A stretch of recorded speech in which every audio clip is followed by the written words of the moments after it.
Hi, this is Mark Russell, the writer behind The Flintstones and Snagglepuss, and you're listening to a podcast named Scooby-Doo. Yeah.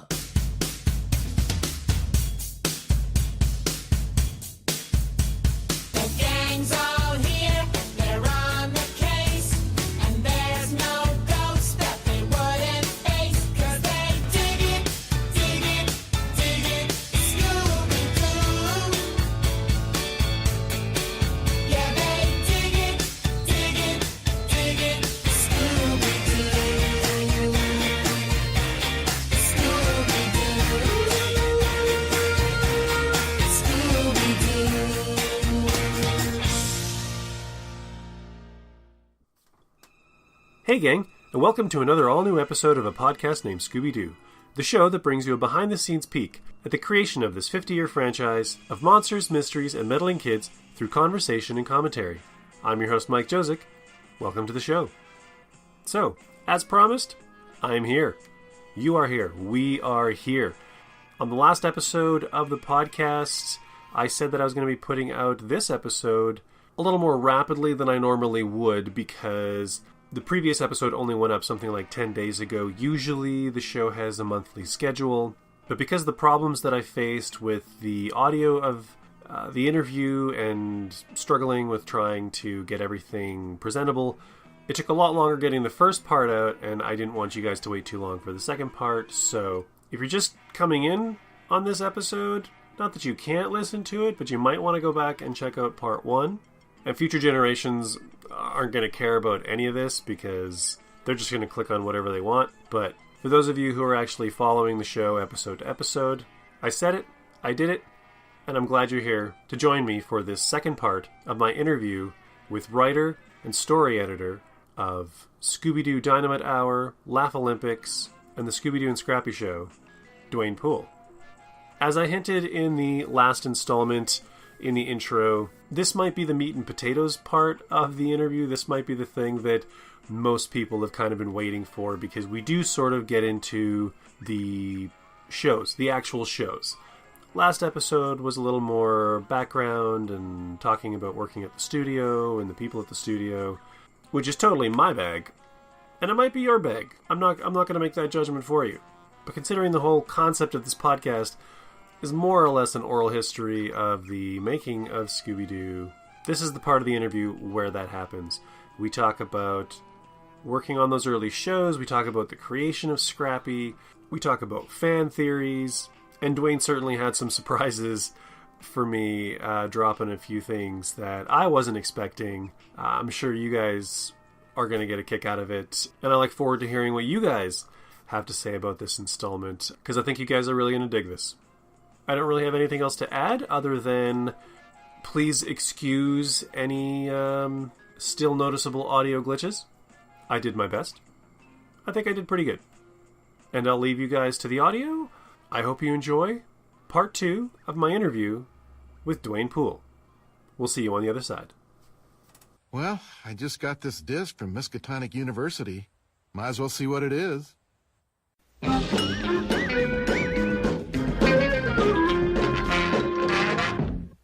Getting into the specific Scooby shows you worked on, your IMDb has you listed as working on the Scooby-Doo Dynomutt Hour. Was I on staff then, or was I just a writer? Was I a story editor or a producer or a... You're just listed as a writer on a few episodes. I think I probably just wrote an episode or two.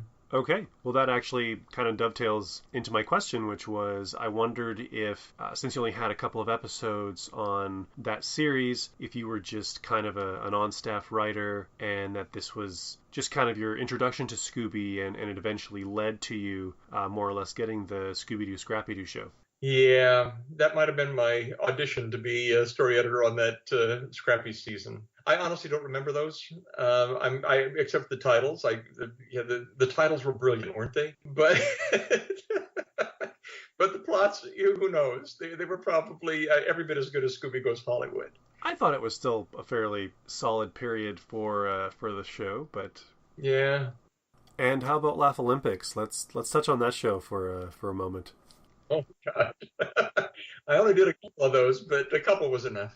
What was it like to write for that? I mean, it's such a strangely structured show, and there so many characters in it. Oh, it was crazy to write because it was like I can only compare it to this new Avengers movie, the Infinity Wars, that's coming out, where they have to cram every single Marvel character into a plot line. I hear they've done a good job of it, but that was what it was like with every episode of Laugh Olympics. You had to get every single character in doing something. You know, it was truly a nightmare to stitch those together into any kind of an episode that made sense.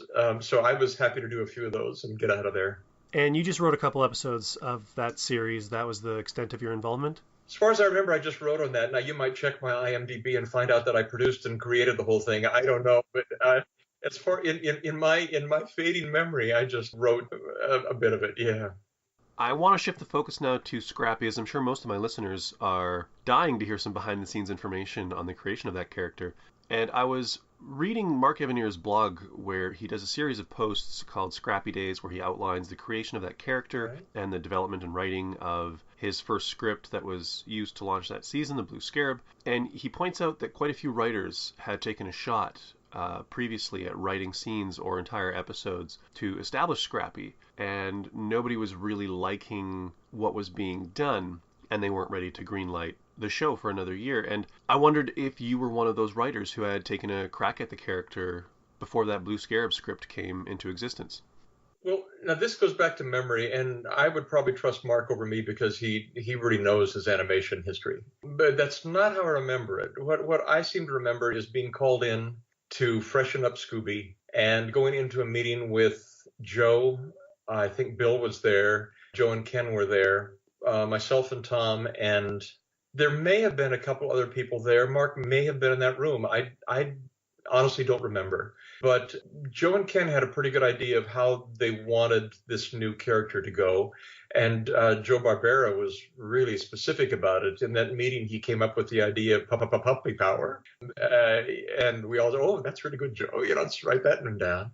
And then, as I recall, and again, my memory might be really faded after all this time. There's been a lot of stuff since then. But I seem to recall then Tom and I went back and started to figure out what the season was going to be, what the stories were going to be, how we were going to use this new character that we had all, it's like It Takes a Village, that we had all had input on. We all developed him in that way, and that we all had a piece of that pie. And then we sat down and Mark did the first script, but I don't want to contradict him because I'm not sure. But in my head, we had those first scripts kind of worked out, and we assigned them to various people, Mark included. And it was a case more of who's going to get it in first as to which the first episode was. With his, I guess that had to be the first because it was the introduction of Scrappy. But I seem to remember that we had done an awful lot of work before that was assigned, and he went off and wrote it. So again, Mark is the expert. I love Mark. He's so talented and he's such a good guy. I would trust his take over mine, but this is my take. So I'm surprised to hear you mention Joe and Ken. I wasn't aware that they were part of that development process for Scrappy. They, as I recall, were in that in that room. And this is fuzzy as well because Tom and I were also working for Ruby and Spears. We had done. We developed Donkey Kong for them, the Alvin and the Chipmunks. It was a time in Hollywood and a time in my career when there were so many things going on that looking back, they all get blurred. I'm not quite sure which office I was in when. So it's possible Joe and Ken weren't in that office at the time, but I know that they had something to do with the creation of this character in that they came up with a lot of his attributes. So don't quote me, although it's probably too late for that. Don't quote me that they were absolutely in the room, but the one thing I remember more than anything is Joe Barbera coming up with puppy power. It's no mystery that Scrappy's one of the more controversial characters within the franchise. I personally don't have a problem with his character. I actually think that first season that he was in, starting with that Blue Scarab episode, was actually pretty good. But fans and culture over the years have definitely taken a turn towards pretty much reviling this character. I think a lot of that probably has to do with how some of the writing teams or the approach that was taken to the show kind of after you had departed. But yeah. I really wondered about your take on it, your looking back and how you feel about the way this character has been sort of perceived, or how that perception has changed over the years. Well, the whole point of Scrappy again was to liven up the episodes and to give the series someplace else to go. Those gags that you referred to earlier that were just kind of repeated over and over and over, it got to where the kids at home could write the episodes themselves. But with Scrappy on board, we found all new gags that we could repeat over and over and over. He was, in fact, I'm just thinking of Scrappy before I forget this, and thank God we've got the video, but one of the artists in the studio was a carver as well, and I don't know if you can see that. This is he made this for me when I was leaving, but it's this great three-dimensional Scooby Scrappy, because everybody felt that, and I can send you a picture of that if you'd like, but everybody felt the energy that Scrappy brought to it. So I never quite understood, how they turned on him so quickly. I don't know what Scrappy ever did to them, but he must have done something. But then the ratings really turned around at that point, as I recall. We were back up in the top fives on Saturday morning, if not number one. The word spread through the kid community that there was a new life to this character. So I enjoyed writing him. I liked him. I think one of the reasons people maybe turned on him, I mentioned earlier that possibly the approach that was taken to the show after you had left, taking away some of those non-comedic characters like Fred, Velma, and Daphne, right. Having those characters pushed away creates kind of an imbalance in the group dynamic. When you just have Shaggy, Scooby, and Scrappy just doing gags and pratfalls and it's just silliness. I mean, you need those less comedic figures in there. Every comedian needs a straight man. I don't know where that came from, because Scooby had a lot of things for him originally, and one of the best was the stories. I thought. I mean, I thought even though they were predictable, you could still sit around and say, I wonder if that's going to be the ghost, or that's going to be the witch, or that's going to turn out to be the ghoul. There was a real story you could follow there, and I don't think the kids tuned in just for the gags. The gags were a nice window dressing on what was always a pretty strong story. I was always insistent that the story be clever and make sense, and have a good surprise, even though the surprise was a variation on every other surprise. The stories were so important. So when Fred, Velma, and Daphne were kind of pushed to the background, it became, I don't know, Tom and Jerry or something. It became a couple of cartoon characters doing silly things, which again is a nice diversion, but it's not a story that would keep me glued to a TV for 30 minutes, which might explain why they were taken down to those 7-minute versions, I still feel to this day that had they not gone to the short skits and stuck with like the half-hour mysteries. I know the networks want to change things up, but I think Scrappy would have come out of that period of the franchise a little more unscathed than he is right now. Right. I think it also just became cool to hate Scrappy. I mean... That it's cool to hate him. Yeah.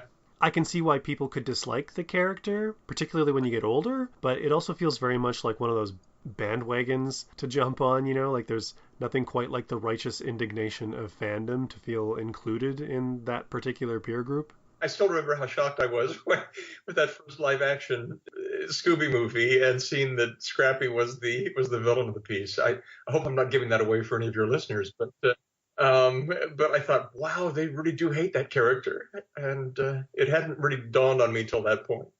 The whole hate on for Scrappy and the way everybody just sort of flocks to that concept, it reminds me of fan myths and theories that sort of circulate about the show and the characters, like Shaggy being a stoner. I personally don't subscribe to the idea of Shaggy being a stoner. He's a beatnik. He was based on a character that was a beatnik, and I don't think there's really anything in the show to strongly suggest that. And there really isn't any evidence kind of in the behind-the-scenes stuff to indicate that anyone is really putting that into the character. And that really worked its way into that film as well. Another fan theory that almost made it into the movie was the whole idea of Daphne and Velma having a relationship. And there was, but only off camera, by the way. Wait, what? Yeah. Seriously? Things were going on, but only off camera. Yeah, between Daphne and Velma. Yeah, but I didn't say that. You didn't hear that from me. Fair enough. I remember reading in Iwo Takamoto's biography, he was talking about that whole perception of Shaggy, and he addressed the fact that, I can't remember if it was Joe or Ken, I think it was Ken, was not somebody who approved of or liked that whole counterculture, drug culture Right. in the late 60s thing, so it wasn't something that was coded into the character originally.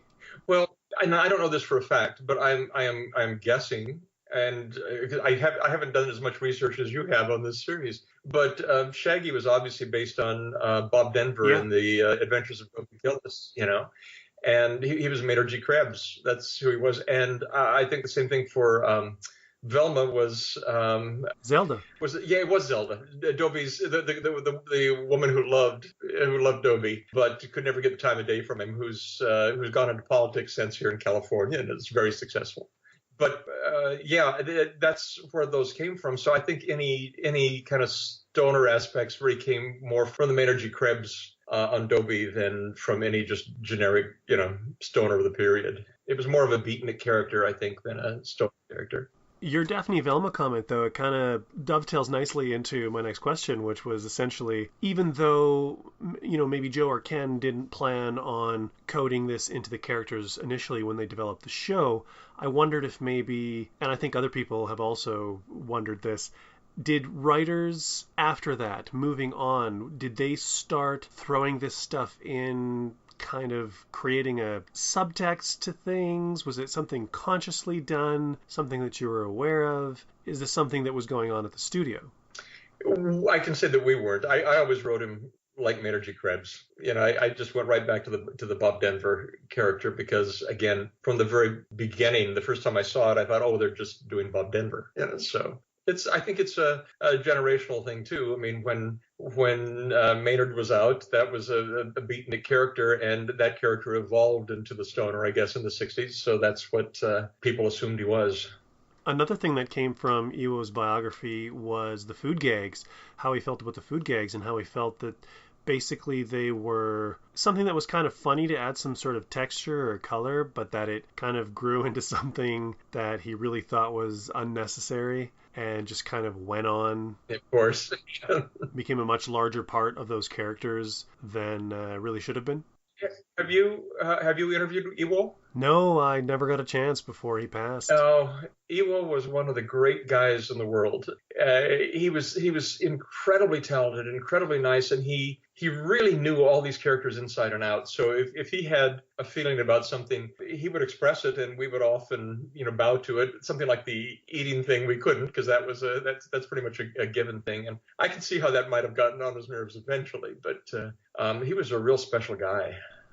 One of the reasons I love doing these interviews is because there is kind of an established canonical history of the creation and the development of Scooby-Doo.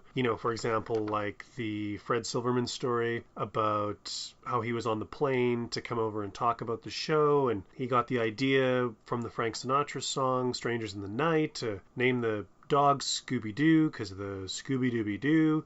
Reading Iwo's biography, you get the different stories, and talking to you guys who've worked on the show, you get the different perspectives and the different stories, which don't always line up, and it always adds kind of an extra layer, and it's shaking the tree, right? It's getting the same story from different sides and being able to sort of compile it to something maybe a little closer to the actual truth. Oh, interesting. Well, a couple things. As far as Scooby, I was always under the impression that Joe Barbera came up with that himself because he was a huge Sinatra fan.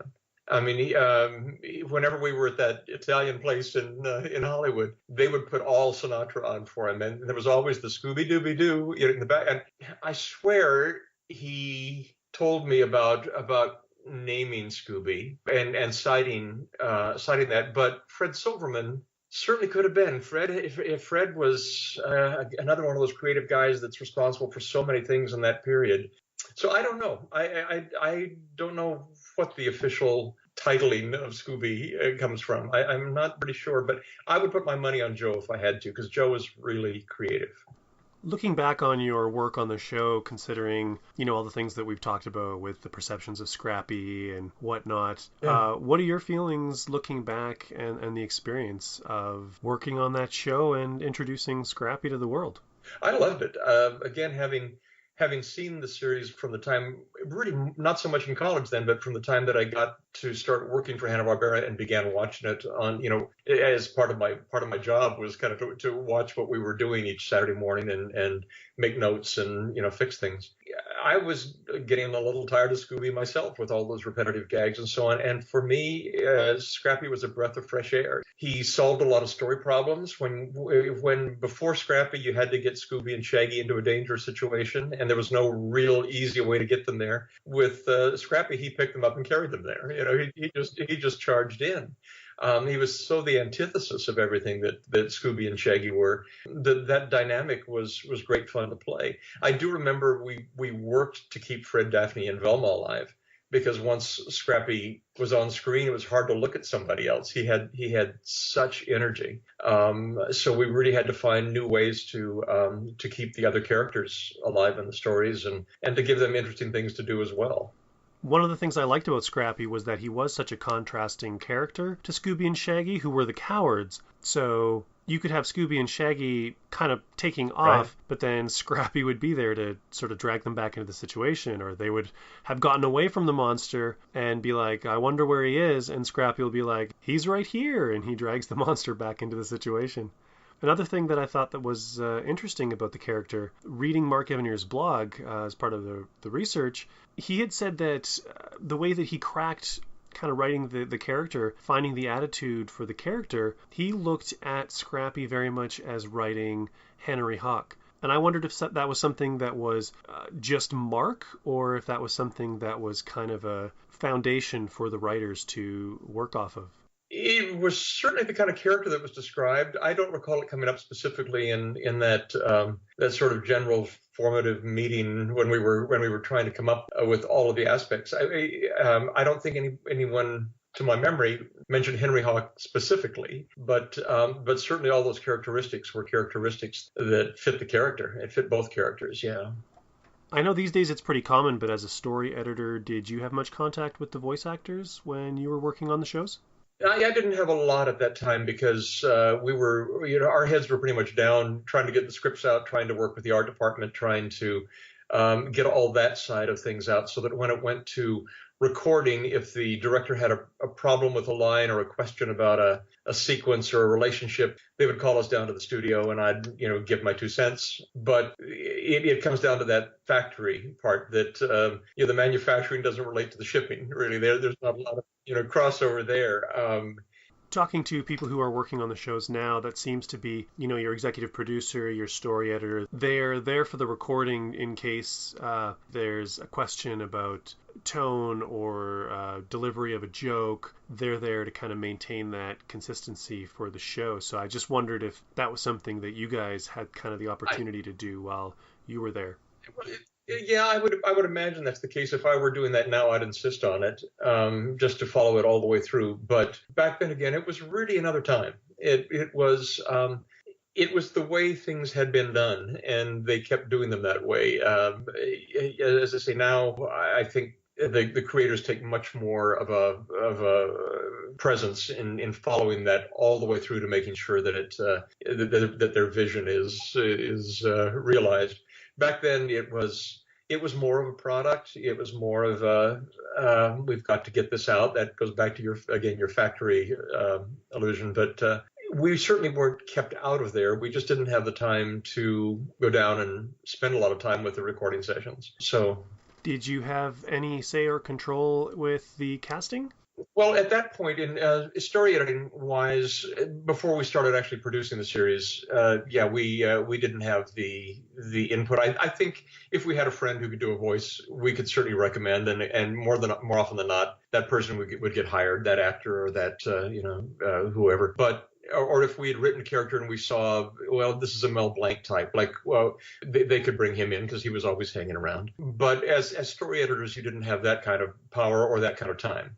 later, with all the things that we created and produced, those we followed through. We were really on top of everything from the story right on through to casting and the final product. I mean, we were going over everything, the storyboards, the colors, the character designs. We were bringing in actors. We did it all back then. But as a story editor, again, not so much at that particular time. These days, when they're writing Scooby's dialogue, the writers are told to write it straight, to write it in plain English, to not do the rut-rows and whatnot. And basically, it's done with the understanding that Frank will add all of those affectations later. I wondered if that was something that was done back in the day. Did you write straight for Scooby, or did you guys write all the Scoobyisms into the script? Yeah, we wrote it with the rut-rows.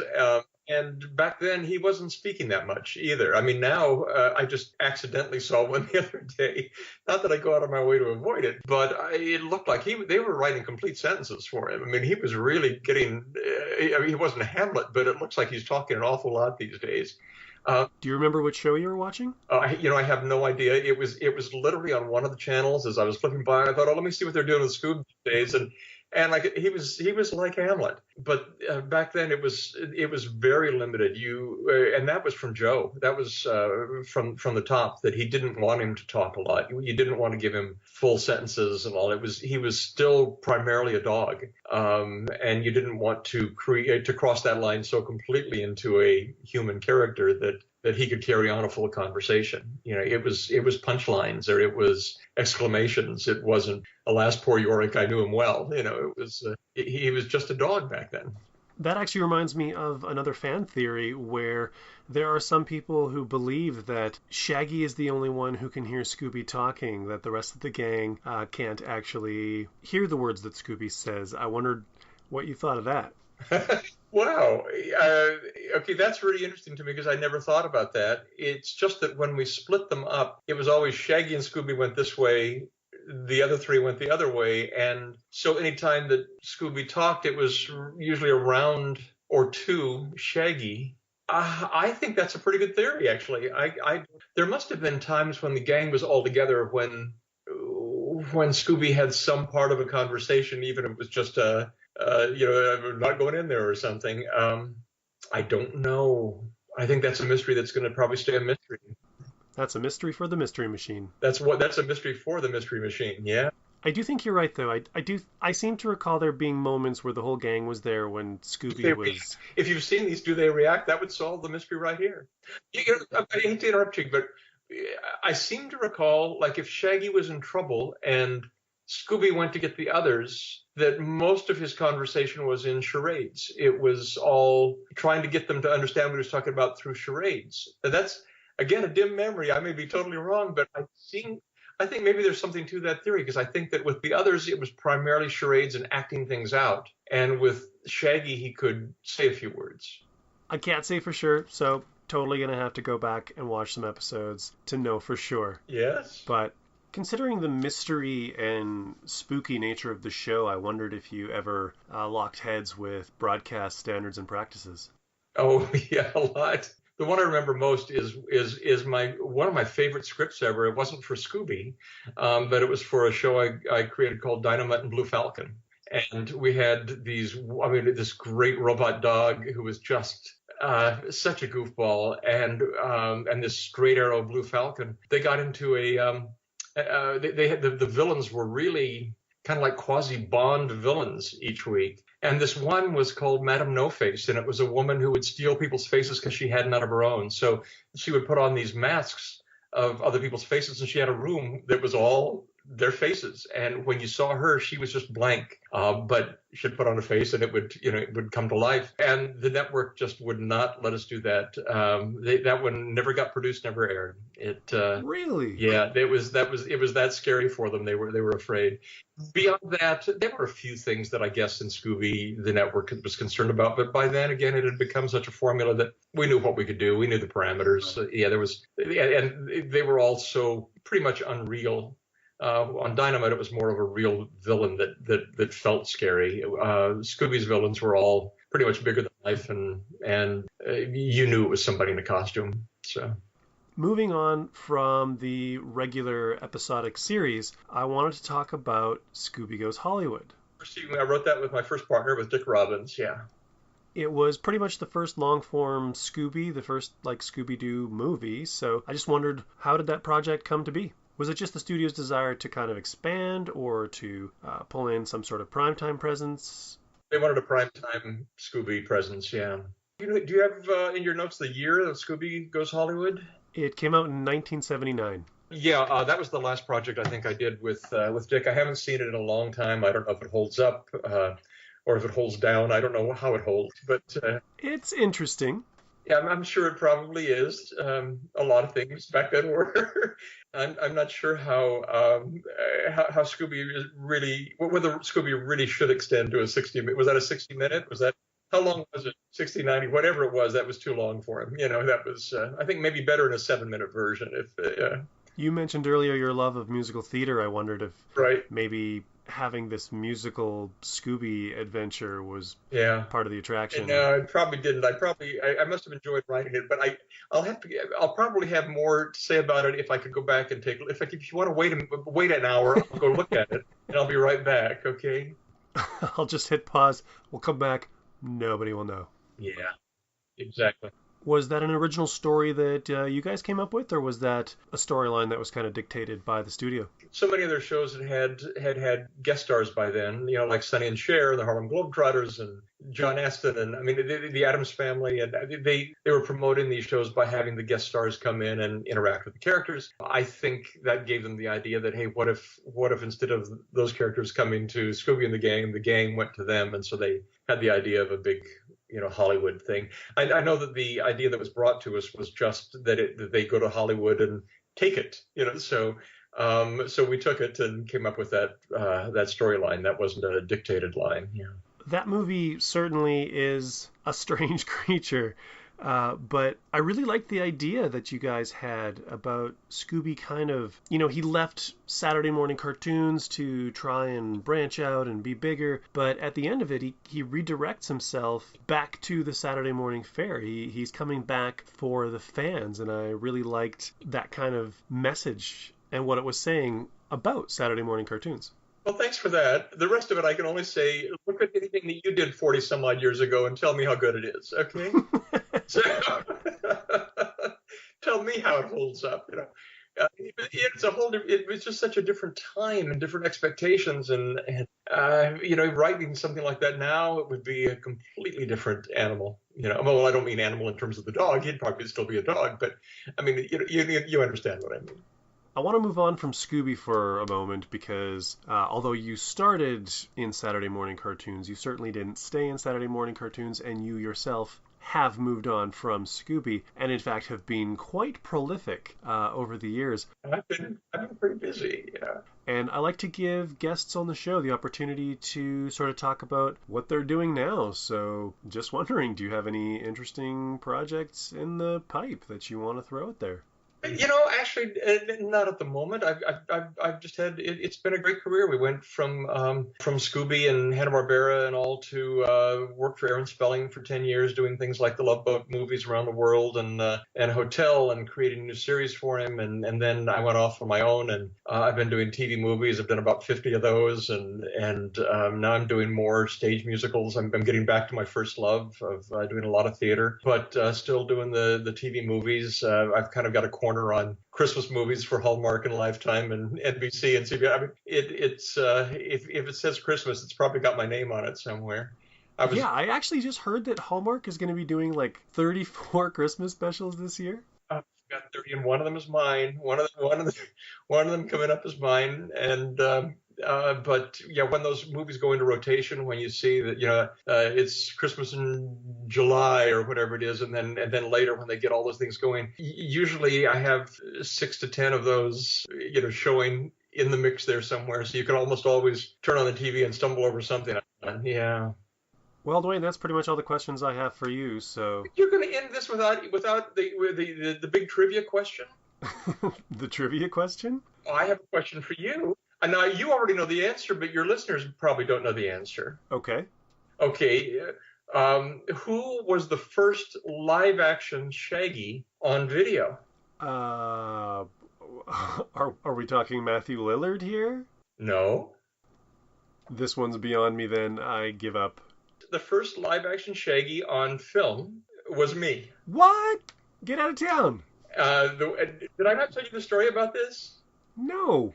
Well, when we were doing Shaggy and when we were doing the Scooby show, there was some talk about doing a live-action Scooby and Shaggy series. And it was going to be a Saturday morning series. They wanted to use, if you've seen by now, I'm sure, those old park heads for Scooby, those big plastic heads that don't move, don't react, don't blink, don't do anything. They're just a plastic head with then a cloth costume that just is. I mean, they're just so lame. But they thought that maybe they could do this, and so they wanted to shoot some test footage, and they asked me to be Shaggy. So I put on the wig and the goatee and the outfit and everything. And with an actor inside the Scooby outfit, we went down into the bowels of Hanna-Barbera where all the ductwork was, and it looked like something out of a Scooby Shaggy episode. And we did I think it must have been all of 5 minutes of 5-minute test footage of Shaggy and Scooby live, going through some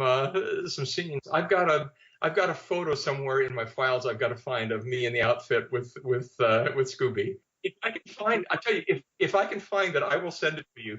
I've been meaning for years to see if I can find that. It's out in the garage somewhere in a box, but I would love to find that because I like to think of that as a badge of honor that I was the first live action Shaggy. That is totally a badge of honor. Thank you so much.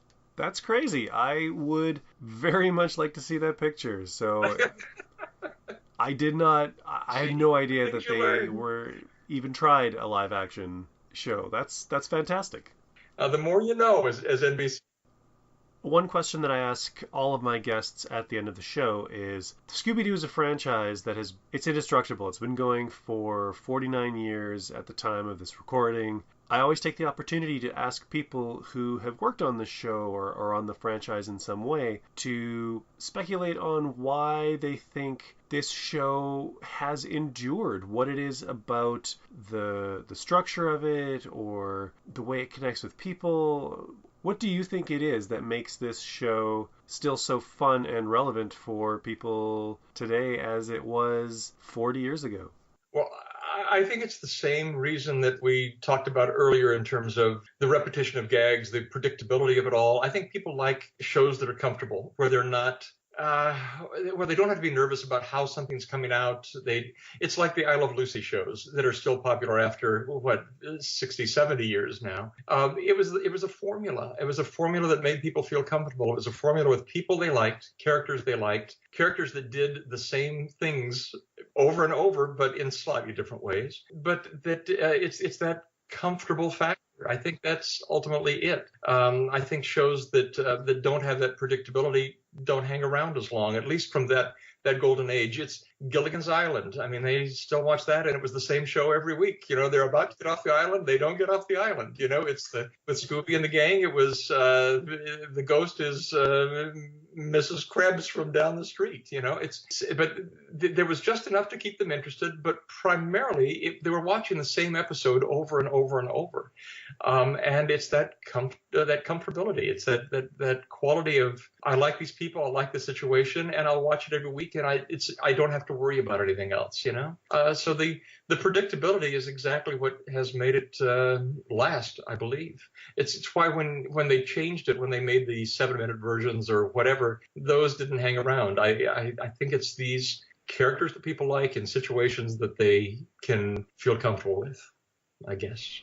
And with that, sadly, I have no more questions. So I guess that brings the interview to a close. Duane, I want to thank you so much for being my guest on the show tonight. Thanks. It was really great being here. It has been a pleasure talking to you about those early Hanna-Barbera days and your time working on the Scooby shows. It's my pleasure. Mike, it's really nice talking to you. And I'll catch you next time. Thanks again. Talk to you soon. I look forward to that. Thanks so much. Bye-bye.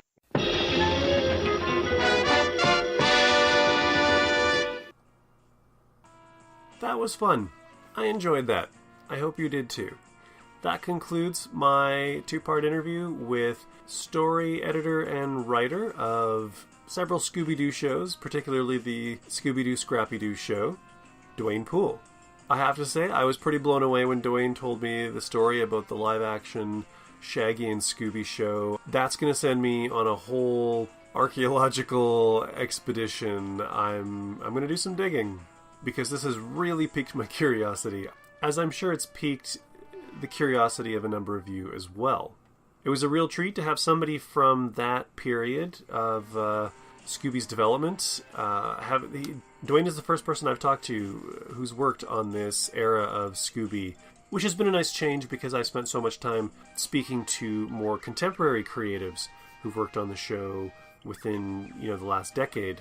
And I'm really hoping to wrestle up a few more people who worked on some of those earlier shows. If you follow me on Twitter, you know that I've already started with the interviews for my DC Hanna-Barbera Spotlight. I've spoken to a couple of people, and more interviews are coming in. I'm really looking forward to that. I think I outlined in the last episode that what I'm probably going to do is continue with the Scooby interviews, but just kind of layer in the DC Hanna-Barbera creatives and get a little bit of insight into the creation and the development of that imprint, which is currently making some of my favorite comics today. I don't know how many of you out there are reading, but, well, A, I hope you're reading them, and B, if you are reading them, I hope these interviews will be interesting to you, as they are to me.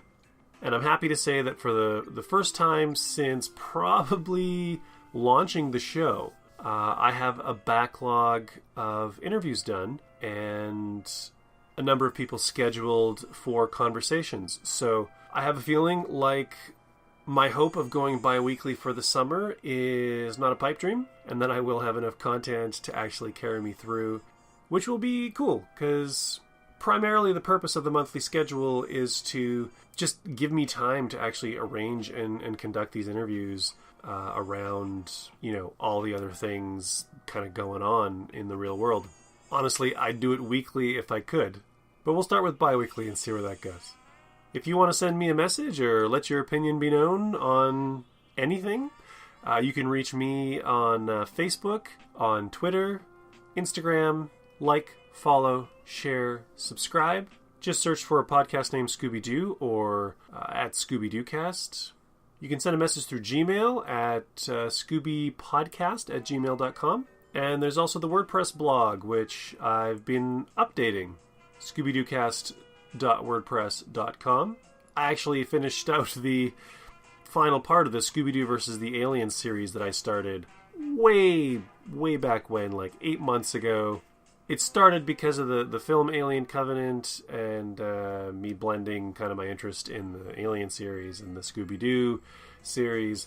And then I kind of missed... I got all the TV series Scooby Alien episodes out, but I didn't quite get the straight-to-video movies. And then it seemed like that ship had kind of sailed.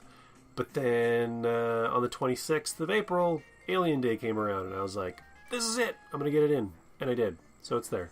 So if you want to go check that out, you can go check that out. And I've got some ideas for some future blog posts, so there will be activity. So be sure to check that out, scoobydoocast.wordpress.com. And if you get the show off of iTunes, I would love it if, while you're there streaming or downloading the show, you rate the show and even better, review the show. Because, well, A, I always love hearing what you guys have to say, and B, rating and reviewing the show on iTunes, it helps grow the show in a quantifiable way. The feedback actually does register with iTunes and helps get the podcast more visible. So that would really help me out if, while you're there, you do that. I guess that pretty much covers everything for this installment of the show. So I will leave you with that. Thanks again so much for your continuing support. You guys are awesome. I could do it without you. I'd probably do it without you, but it wouldn't be nearly as fun. Thanks so much for joining me on this trip down memory lane. Stay well, and we'll see you next time on a podcast named Scooby-Doo. Everybody cheer! This is how we solve the mystery. This is how we solve the mystery. So in summation, this narration is my donation to the art of mystery solving. temptation. And here's what the bad guys say when they play where the law forbids. Would've gotten away with it too if it wasn't for you meddling kids. This is how we solve the mystery. Bye. Hold the phone. Jeepers! Jinkies! Zoinks!